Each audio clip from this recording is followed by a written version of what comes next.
আমার দ্বারা বারবার গুনার কাজ হয়, আবার অনুতপ্ত হই, আবার গুনার কাজে লিপ্ত হই। এখন আমার করণীয় কি?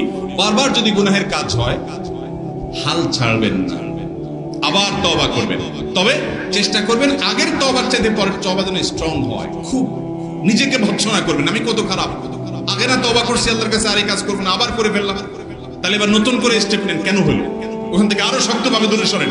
এরপরে আবার কখনো গুনাহ হয়েছে, আপনি মন ভাঙবেন না, আবার তওবা করবেন। মনে রাখবেন, আরে ये কুস্তি তো হয় অমর ভর কি, কবি ও দবালে কবি তু দবালে। শয়তানের সাথে লড়াই তো সারা জীবনে। কখনো সে আপনাকে হারাই দিয়ে পাপ করে ফেলবে, কখনো তওবা করে চোখের পানি ফেলে মালিককে খুশি করে আপনি পাস করে যাবেন। চেষ্টা করব না ইনশাআল্লাহ।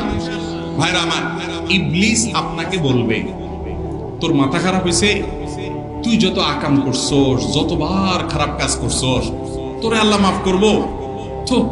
আরে মাপ টাপ চাইস না। এই কোন মুখে আল্লাহর কাছে মাপ চাবি? আপনার কাছে মনে হয় আপনার ভিতরে একটা ফেরেশতা ফেরেশতা ভাব আসছে না? ওইটা শয়তানি ভাব। শয়তান আপনাকে নিরাশ করছে, আপনি শয়তানকে বলবেন না, তোমার এই ফন্দিতে আমি পা দিচ্ছি না। আমার রব আহকামুল হাকিমিন বলেছেন যে লা তাকনাতু মির রাহমাতিল্লাহ, ইন্নাল্লাহা ইয়াগফিরুয যুনুবা জামিআ। তোমরা আল্লাহর রহমত থেকে আশা হারাবে না, আল্লাহ সব গুনাহ মাফ করবেন। তুমি আল্লাহর দিকে আগাও। যদি তুমি আগাও, ওয়াল্লাযীনা জাহাদু ফিনা লানাহদিয়ান্নাহুম সুবুলানা, যারা আমার দিকে আগানোর চেষ্টা করবে, আল্লাহ বলেছেন তাকে আমি একটা পথ দেখাবো না। লানাহদিয়ান্নাহুম, লাম তাকিদ, নুন তাকিদ, ফাকিলা, তিনটা তাকিদ দিয়ে আল্লাহ বলেছেন অবশ্যই আমি তাকে একটা রাস্তা দেখাবো না। সে আমার দিকে আসা শুরু করলে আমি বহু রাস্তা খুলে দেব। যুবকরা গুনাহ ছেড়ে আল্লাহর দিকে আসবো তো ইনশাআল্লাহ। সৎ সাহস করব। শয়তান আবার কাজ করে ফেলছে, ওই কবিতা মনে রাখবেন, আরে ये কুস্তি তো হয় আমার ভর কি, কবি ও দবালে কবি তু দবালে। শয়তানের সাথে লড়াই তো আজীবনের, কখনো ও হারাই দিবে, কখনো আপনি হারাই দিবেন। এভাবে করতে করতে শেষ নিঃশ্বাসের আগে আপনি ওরে হারাই দিয়ে যদি যেতে পারেন, শেষটা ভালো যদি করতে পারেন, আল্লাহর কাছে জান্নাত পাবেন।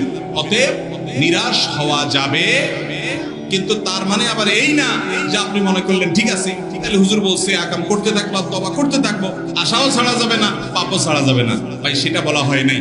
আপনার কাছে মলম আছে, কাটা জায়গা লাগাইলে সাথে সাথে রক্ত বন্ধ হয়ে যায়, এই জন্য ঠান্ডা মাথায় ছুরি নিয়ে আপনি হাত কেটে মলম লাগাবেন না। কেটে গেছে তখন লাগাবেন, অতএব পাপ হয়ে গেছে তখন তওবা করবেন। ঠান্ডা মাথায় জেনে শুনে পাপ করলে সেটা আল্লাহর কাছ থেকে মাপ পাওয়া বড় কঠিন। তারপরেও নিরাশ হওয়া যাবে না, আল্লাহর কাছে মাপ চাইতে হবে, লজ্জিত হবে, ভৎসনা করতে হবে নিজেকে, শাসন করতে হবে নিজেকে, গুনার পরিবেশ ছেড়ে আসতে হবে, সংগ্রাম করতে হবে, সৎ সাহস করতে হবে। যারা গুনাহ ছেড়ে আসতে পারছেন না, ঈমান দুর্বল হয়ে গেছে, নেককারদের সোহবতে যাবেন, ভালো মানুষদের সাথে থাকবেন, ভালো মুত্তাকি বন্ধু খুঁজবেন। আমি প্রায় বলার চেষ্টা করি যুবক ভাইরা, এমন কিছু যুবক পাবেন, এমন কিছু বন্ধু পাবেন, জীবন চলে যাবে, হারামের ধারে কাছেও যাবে না, সংগ্রাম করে বেড়ান, এদের দাম কোটি কোটি কোটি টাকা। এরকম বন্ধু পাইলে আঁকড়ে ধরেন, তাদের সান্নিধ্যে থাকেন, দেখবেন গুনাহের প্রবণতা দূর হয়ে গেছে ইনশাআল্লাহ। আল্লাহ আমাদের ভাইদেরকে গুনাহ থেকে, আমাদের সবাইকে গুনাহ থেকে বেঁচে থাকার তৌফিক দান।